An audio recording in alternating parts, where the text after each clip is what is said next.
Hi welcome to A G S channel. ನಾನಿವತ್ತು daily blog ಹಾಕ್ತಾ ಇದ್ದೀನಿ. ಈ ಬ್ಲಾಗ್ ನಿಮಗೆ ಇಷ್ಟ ಆದರೆ ಪ್ಲೀಸ್ ಲೈಕ್ ಮಾಡಿ, ಶೇರ್ ಮಾಡಿ, ಸಬ್ಸ್ಕ್ರೈಬ್ ಮಾಡಿ. ಯಾಕಂದರೆ ಇದು ನಾನು ವ್ಲಾಗ್ ಹಾಕುವಾಗ ತುಂಬ ಲೇಟ್ ಆಯಿತು. ದೀಪಾವಳಿ ವ್ಲಾಗನ್ನು ಈಗ ಹಾಕ್ತಾ ಇದ್ದೀನಿ.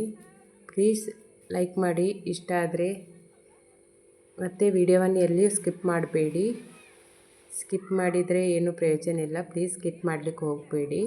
ನಿಮಗೆ ವಿಡಿಯೋ ಇಷ್ಟ ಆದರೆ ಸಬ್ಸ್ಕ್ರೈಬ್ ಕೂಡ ಮಾಡ್ಕೊಳ್ಳಿ.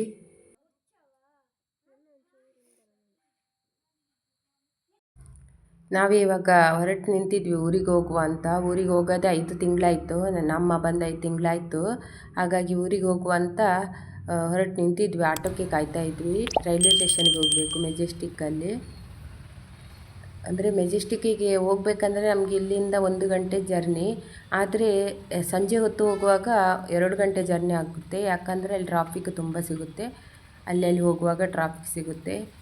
ನಮ್ಮನ್ನು ಬಿಟ್ಟು ಬರ್ಲಿಕ್ಕಂತೇಳಿ ಇವಳು ಶ್ರೀನಿಕನ್ ಫ್ರೆಂಡ್ ಬಂದಿದ್ಲು. ಆಟ ಹತ್ತುವವರೆಗೂ ಇದ್ಲು. ಪಾಪ ಅವಳಿಗೆ ತುಂಬ ಬೇಜಾರಾಯಿತು. ಯಾಕಂದರೆ ಅವಳಿಗೆ ಆಟ ಆಡಲಿಕ್ಕೆ ಯಾರಿಲ್ಲ. ಮತ್ತು ನಾವು ಹೋದ್ಮೇಲೆ ಯಾರು ಇಲ್ಲ ಅಲ್ವಾ, ಅದಕ್ಕೆ ಬೇಜಾರು ಮಾಡ್ಕೊಂಡಿದ್ಲು. ಯಾವಾಗ ಬರ್ತೀರಿ ಆಂಟಿ, ಯಾವಾಗ ಬರ್ತೀರಿ ಆಂಟಿ ಅಂತ ಕೇಳ್ತಾ ಇದ್ಲು. ಅಂದರೆ ಬೇಜಾರಾಯಿತು ಅವಳಿಗೆ, ತುಂಬ ಬೇಜಾರು ಮಾಡಿಕೊಂಡ್ಳು. ಅವಳು ಬರ್ತಿತ್ತು. ಅಷ್ಟೊಂದು ಹಚ್ಕೊಂಡಿದ್ಲು ಅವಳು. ಶ್ರೇಣಿಕಾ ಕೂಡ ಅವಳನ್ನು ಅಷ್ಟು ಹಚ್ಕೊಂಡಿದ್ಲು. ಇವಳು ಕೂಡ ಅಕ್ಕ ಬೇಕು ಅಂತ ಹೇಳ್ತಾ ಇದ್ಲು. ಅವಳು 3rd ಸ್ಟ್ಯಾಂಡರ್ಡ್. ನೋಡಿ ಟ್ರಾಫಿಕಲ್ಲಿ ನಿಂತಿದ್ವಿ. ಎಷ್ಟೊಂದು ಟ್ರಾಫಿಕ್ ಇದೆ ಅಂದರೆ ತುಂಬ ಹೊತ್ತು ಕಾಯಬೇಕಾಯ್ತು ಈ ಟ್ರಾಫಿಕಲ್ಲಿ. ಇದೇ ಒಂದು ಬೋರು ಬ್ಯಾಂಗ್ಳೂರಲ್ಲಿ. ಇದು ಜರ್ನಿ ಮಾಡಬೇಕಂದ್ರೆ ಟ್ರಾಫಿಕ್ ಇದ್ದೇ ಪ್ರಾಬ್ಲಮ್. ಸಂಜೆ ಹೊತ್ತಂತೂ ಆಗೋದೇ ಇಲ್ಲ. ಆಚೆ ಈಚೆ ಹೋಗೋದಂದ್ರೂ ಆಗಲ್ಲ.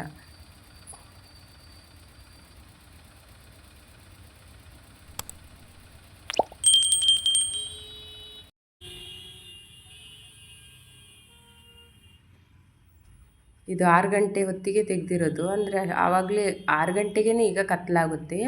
ಬೇಗ ಕತ್ತಲಾಗೋದಲ್ವ. ಈಗ ಹಾಗೆ ಹೋಗುವಾಗ ಒಂದು ಸ್ವಲ್ಪ ವೀಡಿಯೋ ತೆಗೆಯುವ ಅಂತ ತೆಗಿತಾ ಇದ್ದೀನಿ. ಸ್ವಲ್ಪ ಅಷ್ಟೇ ಕ್ಲಿಪ್ಸ್ ತೆಗೆದಿದ್ದೀನಿ. ವಿಡಿಯೋ ಹಾಕುವಾಗ ತುಂಬ ಲೇಟ್ ಆಯಿತು.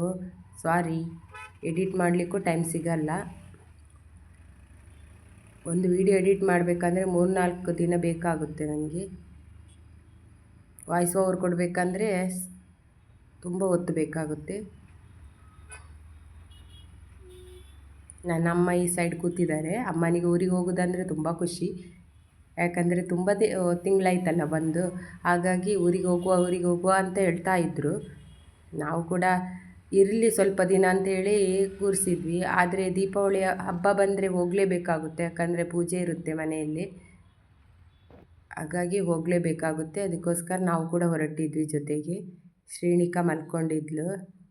ನೋಡಿ ನನ್ನ ಅಮ್ಮ ಕೂತಿದ್ದಾರೆ. ಎಷ್ಟು ಖುಷಿಯಾಗಿ ಕೂತಿದ್ದಾರೆ ನೋಡಿ. ಮುಖದಲ್ಲಿ ಮಂದಹಾಸ. ನೋಡಿ ಈಗ ಇನ್ನೊಂದು ಸಲ ಟ್ರಾಫಿಕ್ ಸಿಕ್ತು. ಇದೇ ಆಯಿತು ಟ್ರಾಫಿಕ್. ಸುಸ್ತಾಗಿ ಹೋಗುತ್ತೆ. ಒಂದು ಕಡೆಗೆ ಜರ್ನಿ ಮಾಡಬೇಕಂದ್ರೆ ಏನೋ ಒಂದು ಕಿರಿಕಿರಿ ಆಗುತ್ತೆ ಇಲ್ಲಿ. ಅದಕ್ಕೆ ನಾವು ಎಲ್ಲಿಗೂ ಹೋಗೋದು ಕಡಿಮೆ. ಮಕ್ಕಳು ಶ್ರೇಣಿಕಾ ನೋಡಿ ಅಜ್ಜಿಯನ್ನು ನೋಡ್ತಿದ್ದಾಳೆ. ಇವರೆಲ್ಲ ಎಲ್ಲಿಗೆ ಹೊರಟಿದ್ದಾರೆ ಅವಳಿಗೆ ಗೊತ್ತಿಲ್ಲ. ಅಜ್ಜಿ ಮನೆಗೆ ಹೋಗ್ತಿದ್ದಾರೆ ಅಂತೇಳಿ. ಅಜ್ಜಿ ಅಂದರೆ ತುಂಬ ಇಷ್ಟ ಅವಳಿಗೆ. ಅಜ್ಜಿ ಪಕ್ಕದಲ್ಲಿ ಇರಲೇಬೇಕು. ಎಲ್ಲಿಯಾದರೂ ಹೋದರೆ ಹುಡುಕ್ತಾಳೆ. ಆದರೆ ಇನ್ನೂ ಊರಿಗೆ ಹೋಗಿ ಬಂದಮೇಲೆ ಏನು ಮಾಡ್ತಾಳೋ ಗೊತ್ತಿಲ್ಲ. ಅಜ್ಜಿಯನ್ನು ಕೇಳ್ತಾಳೆ ಏನಂತ ಗೊತ್ತಿಲ್ಲ. ಅಜ್ಜಿ ಬರ್ತೀನಂತ ಹೇಳ್ತಾರೆ, ಒಂದು ಸಲ ಬರಲ್ಲ ಅಂತ ಹೇಳ್ತಾರೆ. ಏನಂತ ಗೊತ್ತಿಲ್ಲ. ಬಂದರೆ ಶ್ರೀನಿಕನಿಗೆ ಖುಷಿಯಾಗುತ್ತೆ. ಊರಲ್ಲಿರುವ ಹಾಗೆ ಬ್ಯಾಂಗ್ಳೂರಲ್ಲಿ ಇರಲಿಕ್ಕಾಗಲ್ಲ ಅವರಿಗೆ. ಇಷ್ಟಾದರೂ ಊರೇ ಬೆಸ್ಟ್ ಅಲ್ವಾ. ಹಾಗಾಗಿ ಊರಲ್ಲೇ ಇರ್ತೀನಂತೇಳಿ ಹೇಳಿದರು. ಅದಕ್ಕಾಗಿ ನಾವು ಬೇಗ ಊರಿಗೆ ಟಿಕೆಟ್ ಮಾಡಿದ್ವಿ. ಮತ್ತು ದೀಪಾವಳಿ ಹಬ್ಬ ಅಲ್ವಾ. ದೀಪಾವಳಿ ಹಬ್ಬಕ್ಕೆ ಅವರು ಹೋಗಲೇಬೇಕಾಗುತ್ತೆ. ಹಿರಿಯರಲ್ವಾ, ಮನೆ ಹಿರಿಯರು ಇರಲೇಬೇಕು ಮನೆಯಲ್ಲಿ. ಹಾಗಾಗಿ ಕರ್ಕೊಂಡು ಹೋಗ್ತಾ ಇದ್ವಿ. ನಾವು ರೈಲ್ವೆ ಸ್ಟೇಷನಿಗೆ ಹತ್ರವಾಗ್ತಾ ಬಂದ್ವಿ. ಆದರೂ ಅಲ್ಲಿ ಕೂಡ ಟ್ರಾಫಿಕ್. ಎಷ್ಟೇ ಬೇಗ ತಲುಪಬೇಕಂದ್ರೂ ಕೂಡ ಆಗಲ್ಲ. ಯಾವಾಗಲೂ ಅರ್ಜೆಂಟಲ್ಲೇ ಬರೋದು, ಅರ್ಜೆಂಟಲ್ಲೇ ಹೋಗೋದು, ಆ ಥರ ಆಗುತ್ತೆ ನಮಗೆ. ನೋಡಿ ಹತ್ತಿರ ರೀಚ್ ಆದ್ವಿ. ಇನ್ನೊಂದು 2-3 ನಿಮಿಷದಲ್ಲಿ ನಾವು ರೈಲ್ವೆ ಸ್ಟೇಷನ್ ತಲುಪ್ತೀವಿ. ಆಯಿತು, ಬಂದ್ವಿ.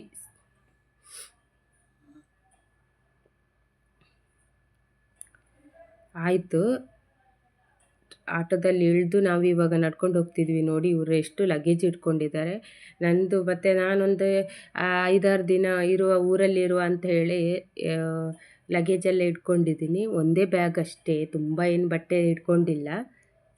ಹೋಗ್ತಾ ಇದ್ವಿ, ನಾನು ಮತ್ತು ಅಮ್ಮ, ಶ್ರೇಣಿಕಾ 3 ಮಂದಿ ಹಿಂದೆ ಹೋಗ್ತಾ ಇದ್ವಿ. ಅಮ್ಮನಿಗೆ ಫಾಸ್ಟ್ ನಡೀಲಿಕ್ಕಾಗಲ್ಲ, ಯಾಕಂದರೆ ಅಲ್ಲಿ ಫಾಸ್ಟ್ ನಡೆಯೋದಿದ್ದರೆ ನಮ್ಮ ಟ್ರೈನ್ ಕೂಡ ಮಿಸ್ ಆಗುತ್ತೆ. ಏನು ಮಾಡೋದಂತ ನನಗೆ ಟೆನ್ಷನ್ ಆಗಿದೆ. ಇವರು ಮುಂದೆ ಹೋಗಿ ಆಗಿತ್ತು. ಮತ್ತು ಎಸ್ಕಲೇಟ್ರಲ್ಲಿ ಹೋದ್ವಿ. ಎಸ್ಕಲೇಟ್ರಲ್ಲಿ ಕೂಡ ಅಮ್ಮನಿಗೆ ಭಯ ಅಂದರೆ ಭಯ, ಎಸ್ಕಲೇಟ್ರಲ್ಲಿ ಹೋಗೋದಂದರೆ. ಆದರೂ ಹೇಗಾದರೂ ಮಾಡಿ ನಿಲ್ಲಿಸಿದೆ. ಮತ್ತು ಇವರಿದ್ದರು, ಇಬ್ಬರು ಹೆಲ್ಪ್ ಮಾಡಿದರು. ಅಂದರೆ ನನ್ನ ಕೈಯಲ್ಲಿ ಮಗು ಇತ್ತು, ಮಗುವನ್ನು ಹಿಡ್ಕೊಂಡು ಅವರನ್ನು ಹಿಡ್ಕೊಂಡು ತುಂಬ ಕಷ್ಟ ಆಗುತ್ತೆ ಎಸ್ಕಲೇಟ್ರಲ್ಲಿ ಹೋಗಲಿಕ್ಕೆ.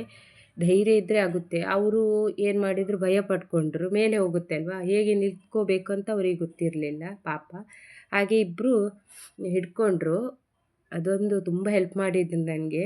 ಇವ್ರು ಮುಂದೆ ಹೋಗಿ ಆಗಿತ್ತು. ಇವರದ್ದಂದರೆ ಹಾಗೇನೆ, ನಿಂತಲ್ಲಿ ನಿಲ್ಲಲ್ಲ, ಸ್ಪೀಡಾಗಿ ಹೋಗಬೇಕು. ಅಂದರೆ ಟ್ರೈನ್ ಬಂದಾಗಿದೆ, ಆಲ್ರೆಡಿ ಬಂದಾಗಿದೆ. 1-2-3 ನಿಮಿಷ ನಾವು ಲೇಟ್ ಹೋಗಿದ್ದರೆ ಖಂಡಿತ ನಮಗೆ ಟ್ರೈನ್ ಸಿಗ್ತಿರಲಿಲ್ಲ, ಬಂದು ವೇಸ್ಟ್ ಆಗ್ತಿತ್ತು ಇಲ್ಲಿ ತನಕ ಬಂದು.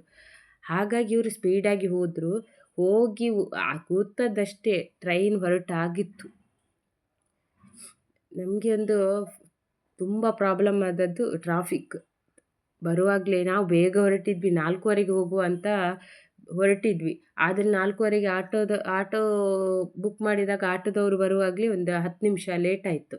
ಹಾಗಾಗಿ 5 ಗಂಟೆ ಹತ್ರ ಆಗಿತ್ತು. ಅಂದರೆ 1 ಗಂಟೆಯಲ್ಲಿ ತಲುಪುವುದಂತೇಳಿ ನಾವು 5 ಗಂಟೆಗೆ ಹೊರಟು. ಆದರೆ ಏನು ಮಾಡಲಿ, ಟ್ರಾಫಿಕ್ ಇತ್ತಲ್ಲ, ಟ್ರಾಫಿಕ್ಕಲ್ಲಿ ಆಗಾಯಿತು. ನೋಡಿ ಟ್ರೈನಲ್ಲಿ ಬಂದು ಕೂತಿದ್ವಿ. ಈಗ ನಮ್ಮ ಶ್ರೇಣಿಕನಿಗೆ ತಿನ್ನಲಿಕ್ಕೆ ಏನಾದರೂ ಕೊಡಬೇಕಂತ ಹೇಳಿದ್ಲು. ಹಾಗೆ ಇದು ದಾಳಿಂಬೆ ತೆಗೆದುಕೊಟ್ರು ಅವಳು ಪಪ್ಪ. ನನ್ನ ಹಸ್ಬೆಂಡ್ ನಮ್ಮನೆಗೆ ಹೇಳ್ತಿದ್ರು, ನೀವು ಆರಾಮದಲ್ಲಿ ಮಲ್ಕೋಬೋದು ಅಂತ ಹೇಳಿದರು. ನೋಡಿ ಈಗ ಬಂದ್ವಿ, ನಾವು ತಾಯಿ ಮನೆಗೆ ಬಂದ್ವಿ. ಇದು ನಮ್ಮ ತಾಯಿ ಮನೆ. ತಾಯಿ ಮನೆಯ ಸುತ್ತಮುತ್ತಲಿನ ವಾತಾವರಣ ಹೇಗಿದೆ ನೋಡಿ. ಸುತ್ತಲೂ ಗದ್ದೆ ಇರುತ್ತೆ ಇಲ್ಲಿ, ತುಂಬ ಚೆನ್ನಾಗಿದೆ.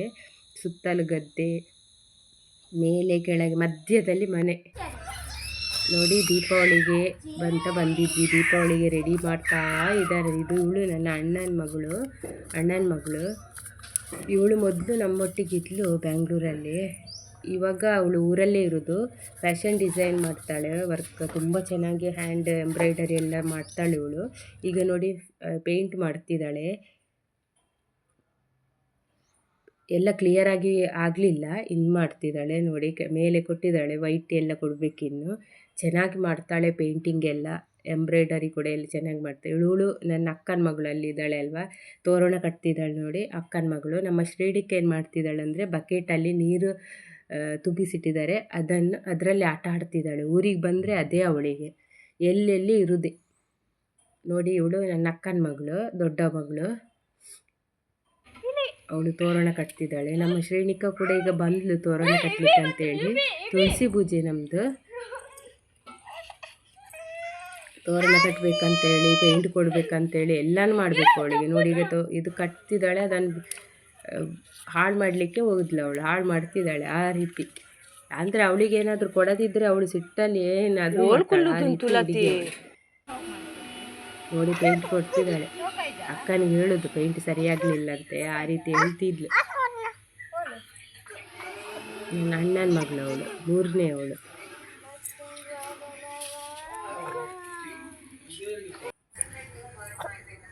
ಪೇಂಟ್ ಮಾಡ್ತಾ ಇದ್ದಾಳೆ.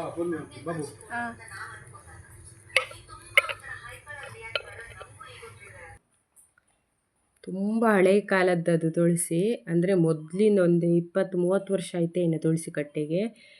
ಅದು ಆ ಕಾಲದ್ದು ತುಳಸಿ ಕಟ್ಟೆ ಅದು. ತುಂಬ ಪೇಂಟ್ ಕೊಡುವಾಗ ತುಂಬ ಕಷ್ಟ ಆಗುತ್ತೆ ಅದಕ್ಕೆ. ಆದರೂ ಚೆನ್ನಾಗಿ ಕೊಟ್ಟಿದ್ದಾಳೆ ಪೇಂಟ್ ಎಲ್ಲ. ನೋಡಿ ಇಲ್ಲಿ ಇನ್ನೊಬ್ಬಳು, ಇವಳನ್ನು ನೀವು ನೋಡಿ ಇರ್ಬೋದು, ನಮ್ಮ ರೂಮಿಗೆ ಬರ್ತಾ ಇರ್ತಾಳೆ ವಾರಕ್ಕೊಂದು ಸಲ ಆದರೂ. ಇವಳು ಅಣ್ಣನ 2ನೇ ಮಗಳು. ಅವಳು ರಂಗೋಲಿ ಹಾಕ್ತಾ ಇದ್ಲು ನೋಡಿ. ಇದು ಅಣ್ಣ, ನಮ್ಮದು ದೊಡ್ಡ ಅಣ್ಣ. ಇವರ ಮಕ್ಕಳು ಅವರು. ಪೂಜೆ ಮಾಡ್ತಾ ಇದ್ದಾನೆ, ತುಳಸಿ ಪೂಜೆ. ಮಳೆ ಬರ್ತಿತ್ತು, ಕರೆಂಟು ಕೂಡ ಹೋಗಿತ್ತು, ಮಳೆ ಬರ್ತಿತ್ತು.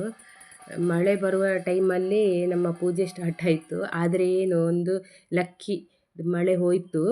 ಎಲ್ಲ ಪೂಜೆ, ತುಳಸಿ ಪೂಜೆ ಆದಮೇಲೆ ಮಳೆ ಬಂತು ನೋಡಿ. ಈಗ ಇದು ಪಟಾಕಿ ಎಲ್ಲ ಬಿಡ್ತಿದ್ದೆ. ನಾವು ಪಟಾಕಿ ಯೂಸ್ ಮಾಡಲಿಲ್ಲ, ಇದೇ ದುರ್ಸು ಅದೆಲ್ಲ ತಂದಿದ್ರು, ಇದೆಲ್ಲ ಯೂಸ್ ಮಾಡಿದ್ರು, ಬಿಡ್ತಿದ್ರು ಮಕ್ಕಳೆಲ್ಲ ನೋಡಿ. ನಮ್ಮ ದೈವಗಳಿಗೂ ಕೂಡ ತುಳಸಿ ಪೂಜೆ ಟೈಮಲ್ಲಿ ದೇವರಿಗೆಲ್ಲ ಕೂಡ ಪೂಜೆ ಮಾಡ್ತಾರೆ. ದೈವ ಗೊತ್ತಾ ನಿಮಗೆ? ದೈವ ಇವರು ಪೂಜೆ ಮಾಡ್ತಾರೆ. ಇವನೇ ನನ್ನ ಅಣ್ಣನೇ.